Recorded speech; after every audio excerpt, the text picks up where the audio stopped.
Um, I shared a little bit last week about, I've been telling you little things about myself, things that I like. And I shared a little bit about snow. Well, I love snow. So much so that I don't carry this everywhere, but Amber buys me little snowflake things all the time. This is a bookmark. It's kind of girly, but it's got a snowflake on it. So I put it in my Bible, and yeah, I just like the snow. She also bought me, it's an actual, I read how it works, but I forget. It's an actual snowflake that as soon as they catch it, they freeze it, and then they got this stuff melted around it. And the snowflake is inside there frozen. It's a real snowflake, so the story goes in that came with the little thing. And I have it on my bookshelf, so I have snow everywhere. When wintertime comes, you might think that if it snows bad, we won't be here. We'll be here. If I get to go out in the snow, I love it. My message today, I tried to make it as patriotic or 4th of July-ish as I could make it. I titled it 4th of July, even though it's 5th of July. I think I just kind of do my titles on ways that I can remember them myself, not really entitled it would really make sense with the message, but just so that it makes sense to me. I've heard a lot of talk about fishing while I've been here. Bill likes to fish, and I think, what was the boy's name that painted Jordan. yeah, Jordan wants to go fishing, I heard. But I wanted to give an example about fishing, but I'm going to argue a point in two different ways. Did you know that for certain fish, you are only allowed to catch so many in a day? I mean, I knew that, but me and Amber kind of researched it a little bit today, or this week, we learned a little bit. I actually think it's most fish, but I don't know enough to know all the details. So we're going to talk about perch. We're going to use perch for an example. On Lake Erie, you're only allowed 30 perch a day, and they have to be 7 inches long to be allowed to keep them. So 30 a day, and they have to at least be 7 inches long. Other fish can be different amounts and or different sizes. Different fish, different amounts, different sizes. If you're fishing Lake Erie and you don't follow the rules, you can be fined. My problem with this is that my wife and I fish so seldom that if we were to have a day that we could catch a ton of fish, I'd want to keep them all. We don't fish that much. We fished yesterday, actually, and I caught 5 bluegill. Pretty big, too. I was happy.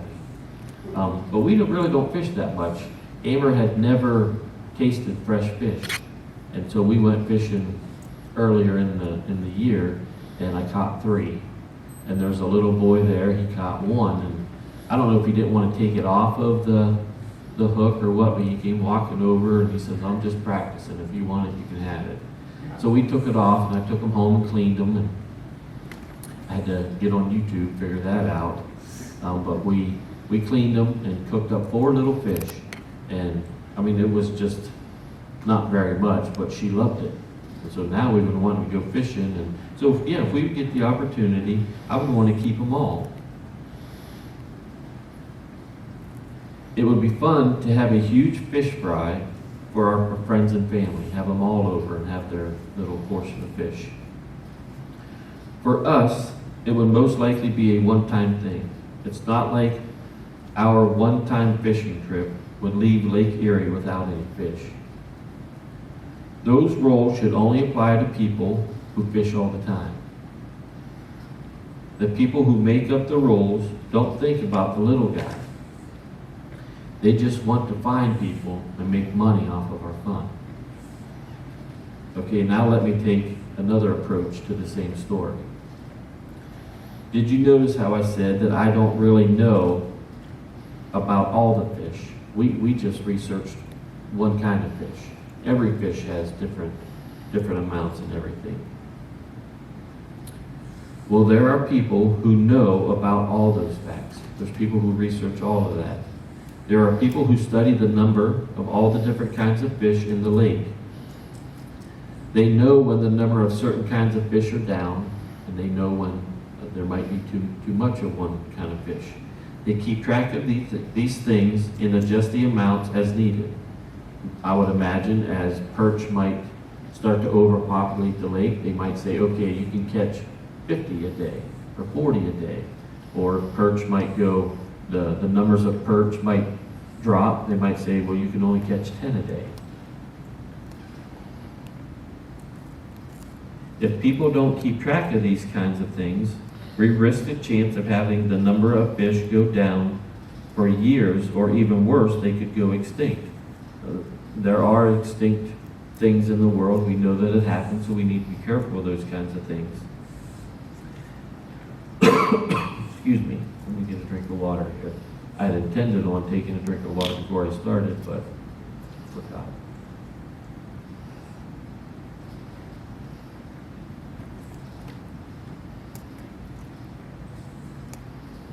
It can also affect the ecosystem of the lake, which can affect flooding, droughts, and more, which I didn't know any of that before. This may seem a little over dramatic, but it can happen. One person might think, well, I'm just one guy. How am I going to hurt the fish population? But if you have 10,000 people calling themselves just one guy, you have 10,000 people taking home too many fish. If people would just listen to the professionals and do as they're told, no one would be fined at all. Okay, these are two different points of view on one story. Now, I don't ever recall a big argument about fishing or overfishing or underfishing in the news, but I bet there have been a few heated discussions over the matter. I'm sure there are people who love their fishing and have their arguments about it, we'll just say. If one side or the other decides to push really hard on their view, it affects the other side. Things that we might right now talk about as a small issue can be blown up into big issues. What if on the issue of fishing, one side or the other decides to push their issue as hard as they could and get what they want? What if someday people could take all the fish they wanted and end up emptying the lakes? Or on the other hand, maybe someday fishing will no longer be allowed to save the fish from extinction. You might think this sounds ridiculous, but this is how things can escalate and get out of hand. Somebody wants it one way, somebody wants it another way. This person pushes their view, this person pushes their view, and things can get just heated and get out of control. There are much bigger and far more important disagreeable topics that are a big part of our world today. And there are people pushing and pulling and being mean and using force to get their point across. My pastor says that one thing we do so wrong in this world is that we always take things too far. We want things to be a certain way, and we fight and push to get things our way. We push and fight so hard that we end up further than what we really wanted to go in the first place. Years later, the same issue might come up, and someone decides to push the same issue back the other direction, just a little to make things more reasonable. If someone could want, something to be the way that they want it, and they push and they push and they push. Someone disagrees with them, so they push more and they push more. Someone else disagrees and they fight back, so they push more and they push more and they push more, and they get clear off to one side so far that really what they wanted, they're too far past that point now. Years later, someone else will come back and say, we need to get that back to the middle. We're too far one way on a certain topic. So they'll start to push and fight their way through, and someone else will come and want to push back. No, if we go back too far, then we won't have it our way, so we need to push back. So then they fight harder, and they push harder and harder. Well, then someone's trying to push back. No, we can't go too far, or we'll get too far out of whack. They're just wanting to get back to the middle, but they keep pushing back and forth, back, and then this person pushes the same issue clear back over here. You get so mad that you push so hard to get what you want, you end up, and then years later, someone else will come and want to get things back to the middle.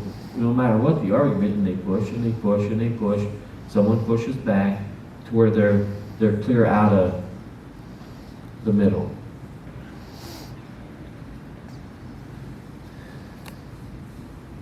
I don't think anybody intends to really go too far. I just think that the world has evolved into a quick-tempered people. As soon as a push comes to shove, we really shove back.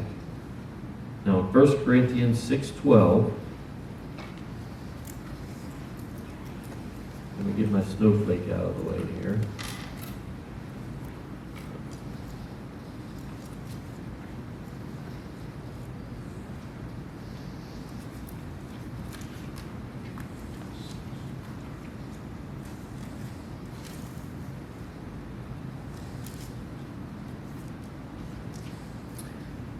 Says, I have the right to do anything you say, but not everything is beneficial. We are so very blessed to live in a country that we have the rights that we have, but sometimes we need to be told to back up a little bit. Sometimes we push so hard that we are pushing past the point of being beneficial. But if we would take time to look at things the way that Jesus does, we should want more of what the other person wants.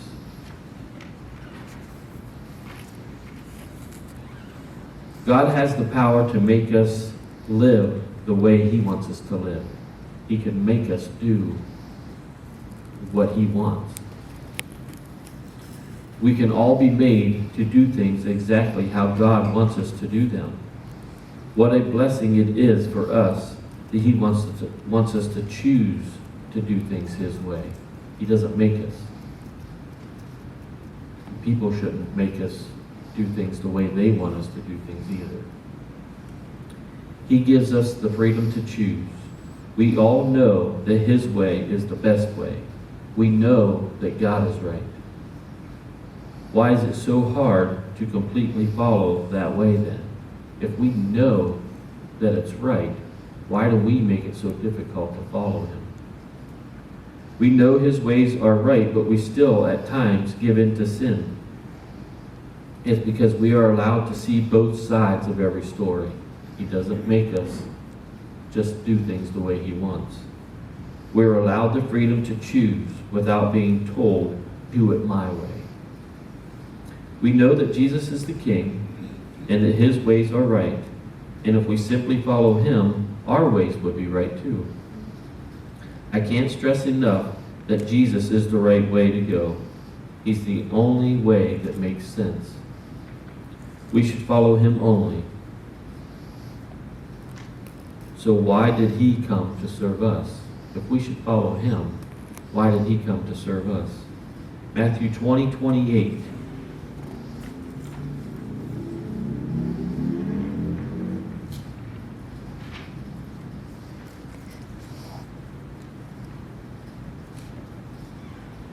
Just as the Son of Man did not come to be served, but to serve, and to give up His life as a ransom for many.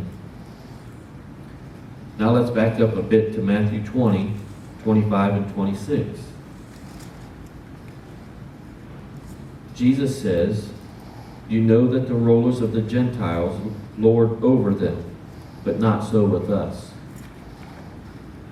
You see, not just the rulers of Jesus' time, but people now, too, want their ways to be the way. And so, at times, they try to make you. Jesus does not. God does not. He gives you the freedom to choose. Matthew 26 says, "Not so with you. Instead, whoever wants to become great among you must be your servant. And whoever wants to be first must be your slave." We want what we want so bad that we will fight and yell and spit and throw things at each other. Again, we've established that Jesus' ways are right, but how often in these kinds of situations do we decide to serve? Not very many.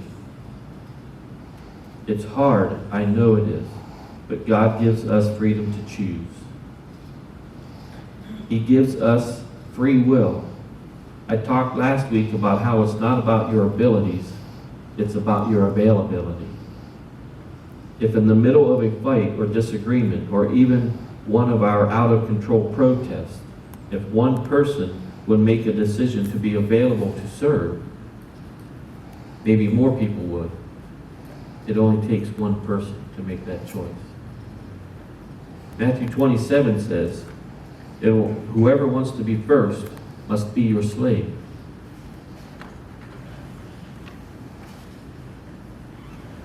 How hard would it be? Jesus died for the world that sought to crucify him. How hard would it be to be someone's slave? When Jesus came to serve and was crucified, Jesus served us with his life. We so much want what we want, and we want the world to be the way that we want it to be, that we fight and argue and even hurt each other for what we want. Is hurting people beneficial? 1 Peter 2:16 and 17 says, "Live as free people, but do not use your freedom as a cover-up for evil. Live as God's slaves. Show proper respect to everyone. Love the family of believers. Fear God. Honor the empire." Now we got a little short story. I love to read. I love when I find a little short story. It's not very many words, but it makes a lot of sense. It's called The Good Pirate. Not only was Longhands a young pirate boy, he was also the son of a pirate, the grandson of a pirate, and the great-grandson of a pirate. Actually, he hadn't yet stolen anything, nor attacked any ship, but his whole family were sure that he'd turn out to be a first-class pirate. Even so, the idea of spending his life robbing people certainly didn't appeal to young Longhands. He knew this because when he was a toddler, one of his cousins had pinched one of his favorite toys, which made Longhands really suffer. While he was growing up, Longhands' good nature meant that he worried terrible that someday his real pirate personality would suddenly emerge and send him down the path of robbing, raiding, and pillaging. Every morning when he woke up, he looked in the mirror to see if the horrible transformation had yet occurred. But every morning he had the same pleasant sort of face he had had the day before.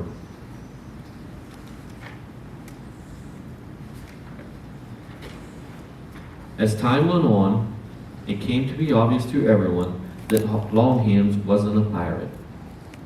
But the family tradition was so long and so wonderfully infamous that no one was bold enough to come out and say it.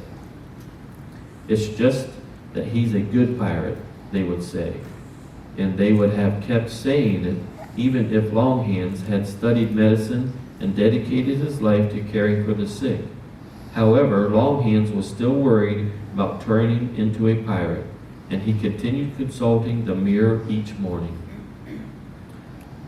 One day, though seeing that he was now an old man, and having seen his children and grandchildren, none of whom had become pirates, he realized that neither himself nor anyone was ever forced to be a pirate. Whether from natural forces or from duty, everyone could do whatever they chose with their lives. And having chosen his own life in his own path, Longhans felt deeply happy that he had never chosen to be a pirate.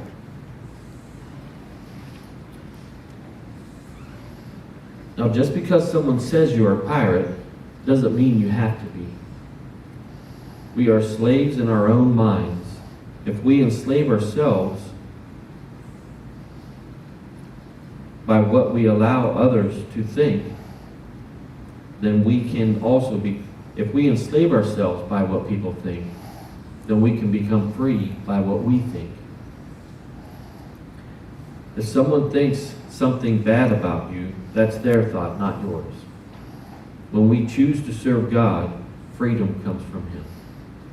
Let us pray.